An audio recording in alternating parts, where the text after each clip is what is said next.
जब मैंने बहस शुरू किया तो पहले तो जो है वो जस्टिस अग्रवाल साहब ज़्यादा प्रिपेयर थे, तो और मैं मुस्लिम लॉ से मैंने स्टार्ट किया कि वो मस्जिद नहीं है इस्लामिक कानून के अनुसार।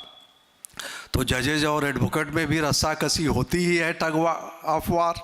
तो उन्होंने कहा, वो समझ गए कि ये मुस्लिम लॉ पे अच्छा तैयार होके आए हैं, तो उन्होंने कहा मिश्रा जी ऐसा है कि पहले आप अपना मंदिर साबित कर दीजिए।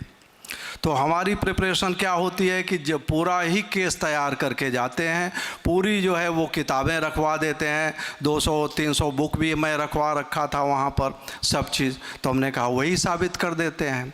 तो हमने पूरे अथर्ववेद से ले करके, अथर्ववेद में था अष्टाद्वारा नवचक्रा देवा नाम पो अयोध्या, जो वहाँ पर विवरण है कि 8 चक्र 9 द्वार वाली नगरी है और उसमें त्रिबत्ते त्रिअरे हमारे 3 जो है गुंबद वाला और 3 जो है वो दरवाजे वाला भवन है, जिसके बीच में यक्ष प्रतिष्ठित हैं।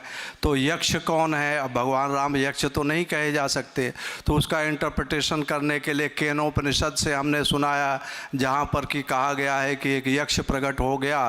पहले वायुदेव गए, अग्निदेव गए, वरुण देव गए, एक तिनका था, एक न गला सके, न एक जला सके, न एक उड़ा सके। तो जो है वो तीनों पराजित हो गए। तो फिर इंद्र गए, तो इंद्र के जाने के बाद यक्ष अंतर्धान हो गए। उमा देवी प्रकट हुई, तो उन्होंने कहा कि ये जिस स्वरूप में तुमने इनका दर्शन किया है उसी स्वरूप में पूजा करनी चाहिए, ये ब्रह्म थे। तो हमने वहाँ से व्याख्या करके बताया कि यक्ष स्वरूप यहाँ ब्रह्म की बात की गई है और भगवान राम का है।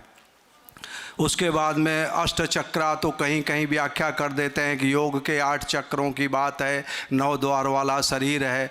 तो उसको हमने वाल्मीकि रामायण से जहाँ पर वहाँ पर वर्णन है कि अष्टपदाकारा, यानी हमने कहा अष्टचक्रा का मतलब अष्टपदाकारा नगरी यहाँ स्पष्ट कहा गया है।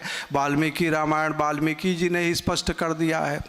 तो उसके बाद में फिर स्कंद पुराण से जो भी था कि वहाँ स्कंद पुराण में जो वैष्णव खंड है उसका अयोध्या महात्म्य का जो 10वां अध्याय है, उसके 16 से 27 श्लोकों तक ये बताया गया है कि कैसे दर्शन करना चाहिए जन्मभूमि में। तो कहा गया है कि सबसे पहले सरयू नदी में स्नान करिए, फिर वहाँ से आगे बढ़िए, पिंडारक का दर्शन करिए। जजेस ने कहा ये पिंडारक कौन है? मैंने कहा विभीषण का पुत्र है पिंडारक। पिंडारक के बगल में शर्मा का मंदिर है, बोले वो कौन है? मैंने कहा ये विभीषण की पत्नी हैं। फिर विघ्नेश हैं, तो विघ्नेश से पूर्व में, लोमस से वशिष्ठ से उत्तर में, लोमस से पश्चिम में, और उसके बाद है फिर विघ्नेश्वर से ईशान कोण में ये जन्मभूमि है। तो ये सारी आकृतियाँ जो है वहाँ पर मौजूद हैं, तो यही जन्मभूमि है।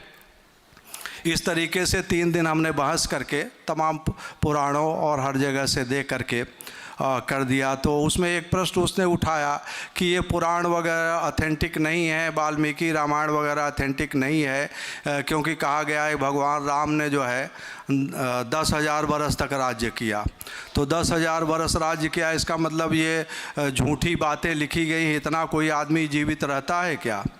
तो मैंने कहा बात तुम ठीक कहते हो, लेकिन हमारे शास्त्रों में बताया गया है, अगर मीमांसा दर्शन को पढ़ोगे और पतंजलि का महाभाष्य पढ़ोगे तो उसमें स्पष्ट कहा गया है कि 1000 वर्ष के जो यज्ञों की बात कही गई है, तो किसी भी व्यक्ति की 1000 वर्ष आयु होती नहीं, और जो संकल्प लेता है उसी यजमान को पूरा करना पड़ता है।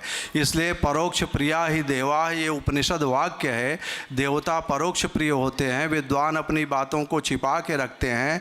इसलिए उस जो काल गणना दी गई है उसकी यूनिट इस प्रकार से आपको जो है वो करनी होगी, आंकलित करनी होगी कि एक व्यक्ति के जीवन में घट जाए। तो यहाँ 10,000 वर्ष का वो माने वर्ष वही दिवह करना पड़ेगा, और 32 वर्ष 6 महीने कुछ जो है भगवान राम ने राज्य किया, ये गणना से आता है। तो हमारे शास्त्रों में ऐसी गणनाओं का करने का बताया है। और आज भी चातुर्मास जो संत लोग तमाम करते हैं वो 2 महीने ही करते हैं और उसको चातुर्मास बोलते हैं, 4 मास बोलते हैं, क्योंकि शास्त्रों में पक्ष वही मास 15 दिन का वो महीना मान लेते हैं, तो 4 महीने का 2 महीने में हो जाता है। तो इसलिए ये शुद्ध ऐतिहासिक घटना है। 32.5 वर्ष तक उन्होंने राज्य किया था, इसमें कोई दिक्कत नहीं है।